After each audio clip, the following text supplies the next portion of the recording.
ओम श्री गुरुदेव्यो नमः। ओम श्री परमात्मने नमः। हरि ओम।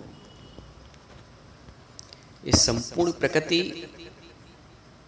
हमें कुछ सिखा रही है। जन्म से लेकर इस शरीर के अंत तक प्रकृति हमें सिखाती ही रहती है, लेकिन चूंकि हमारे पास वो दृष्टि नहीं है, या यूं कह लें कि हम उस कक्षा में नहीं बैठे हैं जहाँ कुछ सीखें, इसलिए हम कुछ समझ नहीं पाते। सीख तो जीवन भर मिलती रहती है। विद्यार्थी पाठशाला में जाता है तभी कुछ सीखेगा। ऐसे ही हम भी जब गुरु की पाठशाला में सत्संग में आते हैं तभी सीख पाते हैं, और बिना पाठशाला में आए कोई क्या सीख सकता है। ऐसे ही सत्संग की पाठशाला नित्य प्रत्येक दिन अनिवार्य है। हमारे सामने सब कुछ हो रहा है और हम अनजान में, अज्ञान में जीवन जीते रहते हैं, क्योंकि समझ दी नहीं किसी ने। बोलते हैं गुरु बिन माला फेरता, गुरु बिन देता दान, गुरु बिन दान हराम है, कहता वेद पुराण। अब आप ही कहेंगे इसमें क्या है? गुरु बिन माला फेरता, गुरु बिन देता दान, इसमें गुरु क्या करेगा? हम माला फेर रहे हैं तो इसमें गुरु क्या करेगा? गुरु बिन माला फेरता, गुरु बिन देता दान, गुरु बिन दान हराम है, कहता वेद पुराण। हम माला फेर रहे हैं। अब ये बहुत गहरा रहस्य है, लेकिन संक्षेप में अभी बता देता हूँ। माला फेरने का मतलब ये होता है, माला एक तो प्रतीकात्मक है। बाहर मोतियों की माला, तुलसी की माला, ये तो प्रतीकात्मक है। कोई 101 करता है, कोई 151 करता है, कोई 108 करता है।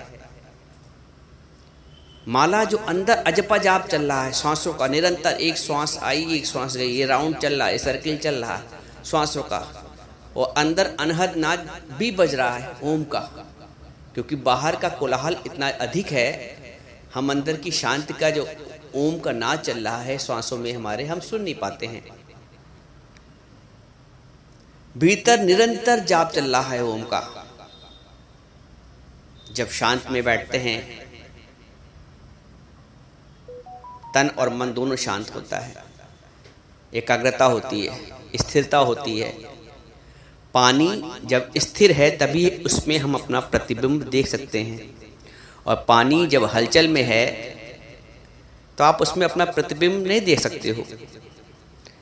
तो मन में इतनी हलचलें हैं, संसार में रहकर, दुनिया में रहकर इतनी हलचलें हैं, इतनी विकृति आ गई है मानसिकता में कि वहाँ पे स्थिरता आ ही नहीं पाती है।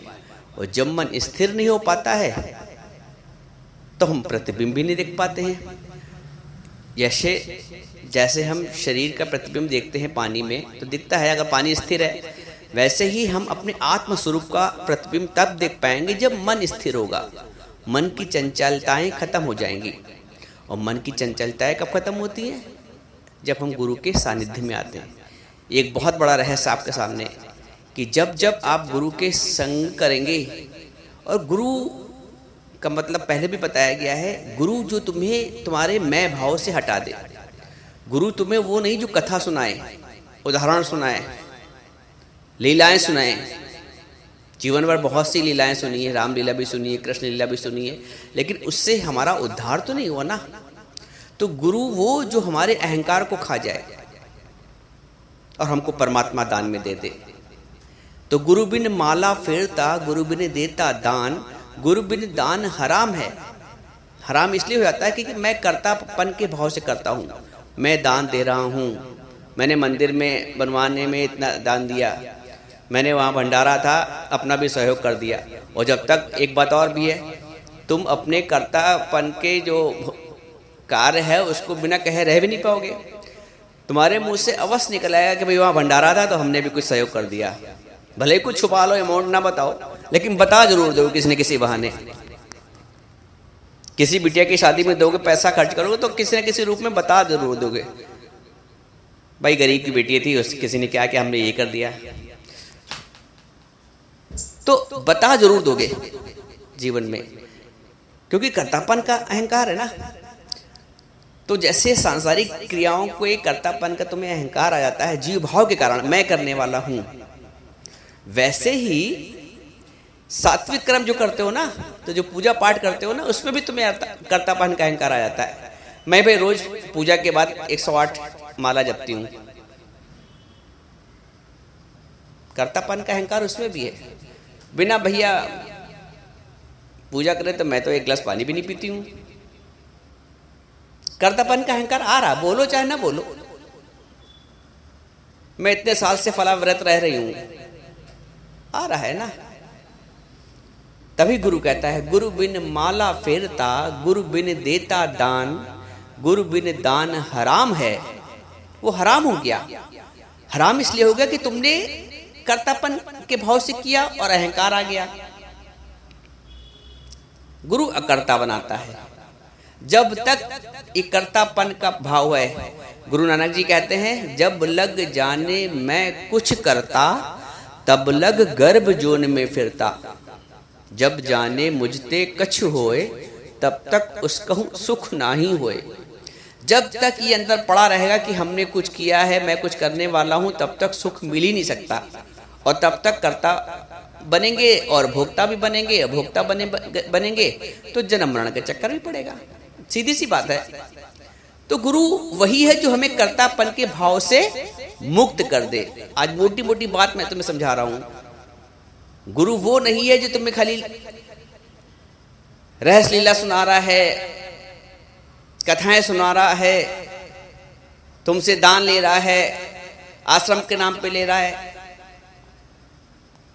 गुरु ऐसा चाहिए जो कुछ ना लेवे दान, और शिष्य ऐसा चाहिए जो अर्पे तन मन प्राण। गुरु तुमसे नमस्कार की भी आशा नहीं करता। जो सच्चा गुरु होता है ना, पैसा तो दूर है, दूर की बात है, वो तुमसे नमस्कार की भी आशा नहीं करता है। सूरज को तुम नमस्कार करते हो, लेकिन सूरज तुमसे कहता नहीं कि तुम नमस्कार करो हमको। आज तक किसी को सूरज ने बोला है कि सूरज को नहीं चाहिए नमस्कार, सूरज को चाहिए तुम्हारा अकर्तापन, क्योंकि करने वाला कौन है? वो परमपिता, वो परमात्मा। तो जो कर रहा है उसको तुम प्रकट नहीं कर रहे हो, जो नहीं कर रहा है, मेरी क्या हस्ती कर पाऊं भक्ति, ये प्रीत तुम खुद निभाना। भक्त कहता है, मेरी क्या हस्ती कर पाऊं भक्ति, ये प्रीत तुम खुद निभाना। मेरी इतनी भी हस्ती नहीं प्रभु कि मैं भक्ति कर पाऊं। कहता है, ये प्रीत तुम खुद निभाना। मैं इस योग्य भी नहीं हूं कि मैं इस प्रीत को निभा पाऊं, क्योंकि इसकी भी शक्ति आप ही देते हो, दोगे। बीच से हट जाओ बिल्कुल रास्ते से। जब लग जाने मैं कुछ करता, तब लग गर्भ जोन में फिरता, जब जाने मुझते कछ होए, तब तक उसका सुख ना ही होए। हट जाओ, देखो, अकर्ता बन के देखो। अभी जो बोझ है ना सर पे लदा हुआ कि मैंने फलाने के साथ इतना किया, फलाने ने हमारे साथ क्या किया,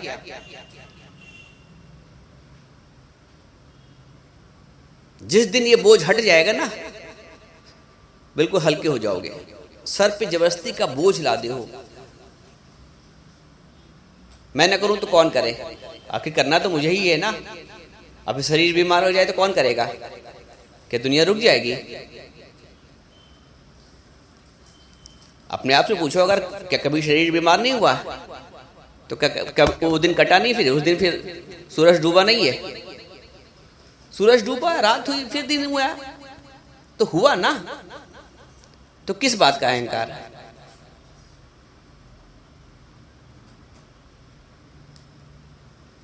बात चल रही थी कि प्रकृति स्वयं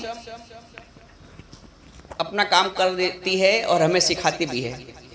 छोटा सा उदाहरण लें कि सुबह जब आंख खुलती है तो अधिकांशतः ऐसा होता है, बहुत लोगों के साथ ऐसा होता है कि आंख खुलते ही उनको प्रेशर लगता है। और उनको नित्य क्रिया के लिए जाना पड़ता है, जिसको हम अंग्रेजी में बोलते हैं फ्रेश होने के लिए। क्या तुम हो सकता है ये संभव है कि तुम को फ्रेश होने का आवश्यकता हो रही है और तुम ना जाओ? संभव है? नहीं ना। आंख खुली और तुम्हें निवृत्त होने के लिए जाना है, तुम्हें हल्के होने के लिए जाना है, रोक नहीं पाओगे। अच्छा, एक बात और यहां पे समझ लो, आंख निवृत्त होने के लिए तभी जाओगे जब आंख खुलेगी, हल्के होने तभी जाओगे जब आंख खुलेगी। क्या कोई सोते सोते भी निवृत्त हो सकता है? नहीं हो सकता है। हल्की होने के लिए उस दबाव को जो बना है सुबह सुबह का, उसको कम करने के लिए, उसको खत्म करने के लिए तुम्हारी आंख खुलना जरूरी है। वैसे ही संसार में अज्ञान से आंख खुलना आवश्यक है। जब अज्ञान की नींद से ज्ञान में जागते हैं तभी दबाव कम होगा, और वो अज्ञान की नींद से जगाने वाला सतगुरु है।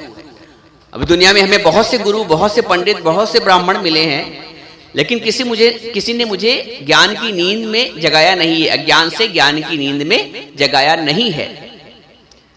तो जो व्यक्ति सुबह आंख खुलते ही फ्रेश होने जा रहा है, फिर लौट के आता तो कितना हल्का महसूस, ओह कितना हल्का महसूस हुआ। यानी जब त्याग किया, मल का त्याग किया, तब तन हल्का हो गया। वैसे ही जब हम अपने मन के मल का त्याग करते हैं तो मन हल्का हो जाता है। तो हम तन के त्याग को तो समझ लेते हैं कि हाँ भाई हल्के हो गए, लेकिन मन के त्याग को न कोई समझाता है, न हम स्वयं चाहते हैं कि हल्के हो जाएं, क्योंकि वैसी पाठशाला में बैठे ही नहीं आज तक।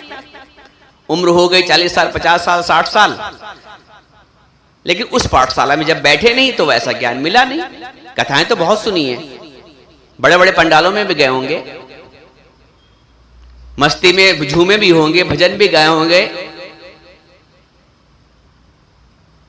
परंतु मन का अहंकार नहीं गया। तो प्रकृति हमें सिखा रही है हल्का होने के लिए। पृथ्वी निरंतर घूम रही है, निरंतर, एक सेकंड नहीं रुकती। एक सेकंड रुक जाए तो प्रलय हो जाए। जब से सृष्टि बनी है पृथ्वी घूम ही रही है, लेकिन पृथ्वी ने कभी आज तक बोला है क्या? अच्छा, एक बात और समझो, पृथ्वी घूम भी रही है, हमें एहसास भी नहीं हो रहा है। और सूरज नहीं घूम रहा है, हमें एहसास हो रहा है कि सुबह सूरज ज्यादा पूरब में और पश्चिम में पहुंच गया। तो जो नहीं घूम रहा है वो दिख रहा है, घूम रहा है, जो घूम रहा है वो दिख रहा है, समझ भी नहीं आता है। ये भी संतुलन देखिए परमात्मा का बिठाया हुआ। जो महाकर्ता है वो महाकर्ता बना बैठा है, और जो कुछ नहीं कर रहा है, हम जो जीव भाव है, जो अंतःकरण है, जो मैं भाव है, कुछ नहीं करने वाला है। ये तो परमात्मा की सत्ता से शरीर चल रहा है, उस शरीर के चलने को समझता हूं कि मैं कर रहा हूं। किसकी सत्ता से शरीर चल रहा है? तो मेन तो करता वो सत्ता हुई ना, वो परमात्मा हुआ ना। तो तुम कहां से बीच में करता आ गए? मैंने पाला पोसा, बड़ा किया, पढ़ाया लिखाया, शादी की, ब्याह की, आज हमसे वो ठीक से बात नहीं करता। बोझ लदा है सर के ऊपर। तुमने जिसके साथ किया उसका संस्कार, उसके अपने कर्म, उसकी अपनी प्रारब्ध, तो अपने सर पे बोझ क्यों लादे हो? गुरु कहता है बोझ से हल्के हो। जैसे सुबह जाके तुम फ्रेश हो गए, हल्के हो गए ना तन से, वैसे ही गुरु कहता है मन से हल्के हो जाओ और कर्तापन का भाव बिल्कुल निकाल दो। जिस दिन कर्तापन का भाव निकलेगा उस दिन सहज ही तुम हल्के हो जाओगे। और कर्तापन का भाव तभी निकलेगा जब नित्य का सत्संग मिलेगा। सत्संग आते रहिए, मन हल्का हो जाएगा और जीवन में आनंद आ